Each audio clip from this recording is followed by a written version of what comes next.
Master minds commerce చదవాలనుకునే 10th inter విద్యార్థుల తొలి ఎంపిక. కరెక్ట్. డిఫరెంట్ డిఫరెంట్ ఫ్లేవర్‌లు వేరు. అంటే అవును. బ్రహ్మానందం గారితోటి ఎలా ఉండేది సార్ మీ అనుబంధం? ఆయన్ని చాలా సార్‌ని ఏదో కత్తి అనేదో అంటారట? ఏది? బ్రహ్మానందం గారిని. ఆ!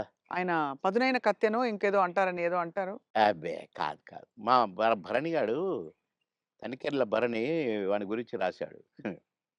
అరే! నా గురించి 2 మాటలు నీ కవిత్వంలో చెప్పురా అంటే 2 ముక్కలు రాసి వాని చేతికిచ్చాడు. అంటే ఎక్కడ నొక్కాలో, ఎక్కడ చెక్కాలో తెలిసిన మేధావిరా నువ్వు. అని అంటే ఏ ఎండకు ఆ గొడుగు పడతావు అని ఈ ఈ ఇంకొక 2 మాటలు రాసాడులెండి. అంటే బ్రహ్మానందం మళ్ళీ గారి ఇప్పుడు గురించా? నేనన్నట్టుగా వాడు చస్తాడిప్పుడు. పురుగుల మందు తాగుతాడు ఆ బ్రహ్మానందం. అయ్య బాబోయ్! అందుకని అనను ఇప్పుడు నేను. బాబోయ్! సార్. అంటే నువ్వు స ఎక్కడ ఎక్కడ నొక్కాలో, ఎక్కడ చెక్కాలో హ్మ్. అని దానికి ఒక పదం ఏదో పెట్టిండండి. అంటే ఏ ఎండకా గొడుగు, ఎక్కడికక్కడ నువ్వు సామాన్యుడు కాదు అన్నట్టు. హ్మ్. దాని మీనింగ్. అవును. ఎక్కడ చెక్కాలో. అంటే ఎక్కడ మంచిగా పాజిటివ్‌గా చెప్తే ఎక్కడ నెగ్గాలి, ఎక్కడ అంటే అన్నీ తగ్గాలి. అన్నీ ఉన్నాయండి అందులో. అది. పాజిటివ్‌కు పాజిటివ్‌గా ఉంది. లౌక్యానికి లౌక్యం డిప్లొమసీ లౌక్యంగా ఉంటుంది. ఉంది. అవును. వాని వరకు వేషాలు సంపాదించుకోవటానికి గాని, వాడి వరకు సర్వైవ్ అవ్వటానికి గాని, యాడికన్నా పోతాడు, ఏమైనా చేస్తాడు, ఏమైనా పట్టుకుంటాడు హ్మ్. అని కూడా ఉంది. హ్మ్. కానీ మీ ఇద్దరిది మంచి దోస్తీ కదా సార్! మీది బ్రహ్మానందం బాగా. గారిది.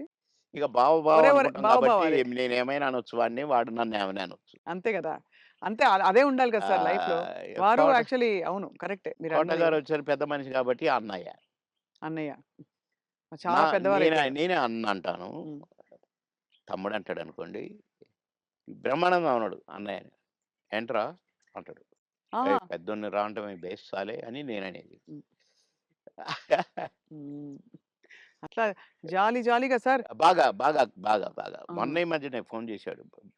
"బావా" అన్నాడు. "ఏంటో బావా ఇంత ప్రేమ ఎటు నుంచొచ్చిందోయ్! ఆహా! ఏదో ఉంది చెప్పు." హ్మ్. ఇట్లా మాట్లాడుకొని ఓ ఒక అరగంట నవ్వుకున్నాం ఇద్దరం. హ్మ్. మా డ్రైవర్ పిచ్చోడైపోయి దేనికి గుద్దుంటుందో అనుకున్నా. సార్ నేను బ్రహ్మానందం అభిమానిని అంటుండు. ఒరేయ్ పక్కకు ఆపురా నాయనా అని. అట్లా చాలా జోవియల్‌గా చాలా సరదాగా. మీ ఫీమేల్ కో స్టార్ సార్? ఎవరు మీ ఫేవరెట్ మీతో పాటు? అంటే అప్పట్లో అప్పట్లో ఎవరున్నారండి? ఎవరు ఎవరు లేరుగా. లేరు. మీ టైమ్‌లో యాక్చువల్లీ ఎక్కువ మంది లేరు. వెంట ఎందుకంటే అంటే బ్రహ్మానందం గారికి కోవై సరళ గారున్నారు. అంతకుముందు ఓ టైమ్‌లో ఆ! శ్రీలక్ష్మి గారు వీళ్ళందరూ ఉండేవారు పాత కామెడియన్సు. ఏవండీ 'కోవై సరళ' నాతోనే స్టార్టు. అవును. బ్రహ్మానందంతో గాదు. హ్మ్. నాతోనే స్టార్టు చాలా సినిమాలు. ఆ తర్వాత బ్రహ్మానందంతో కొన్ని సినిమాల్లో వేసింది. హ్మ్. కానీ నాతోనే ఎక్కువ సినిమాలు. హ్మ్. మా ఇద్దరికి టగ్ ఆఫ్ వార్ ఉండేది. అవును. 'కోవై సరళని' హ్మ్. ఆహ్, చాలా ఉన్నాయి. చాలా సినిమాలు, చాలా క్యారెక్టర్‌లున్నాయి మా ఇద్దరివి. కానీ హైలైట్ ఏంటంటే మీది సౌందర్య గారిది డ్యూయెట్. అది ఆకాశం అంత. 365వ రోజు సెకండ్ షో హౌస్‌ఫుల్ చూసా. అవును. 365వ రోజు. ఇంకా 100 రోజులు ఆడొద్దు సార్. మాకు కొన్ని కమిట్మెంట్ ఉండి రేపు తీసేస్తున్నాం. హ్మ్. 365 రోజులు అయిపోయింది కదా! అని అన్నారు. అలాంటిది. ఒక పాట ఒక కమెడియన్ చేస్తే 365 రోజులు ఆడటం అంటే చిన్న విషయమా? అవును. అంతే గదా! అలాగే ఇంకా కొన్ని సినిమాలున్నాయి. 'సిల్క్ స్మిత్', 'బావలసయ్య' పాట కూడా పాటతో 100 రోజులు. అవును. 'బువ్వుంటే ఏమో కూరుంటే ఏమో' అని అడుక్కుంటే అది 100 రోజులు.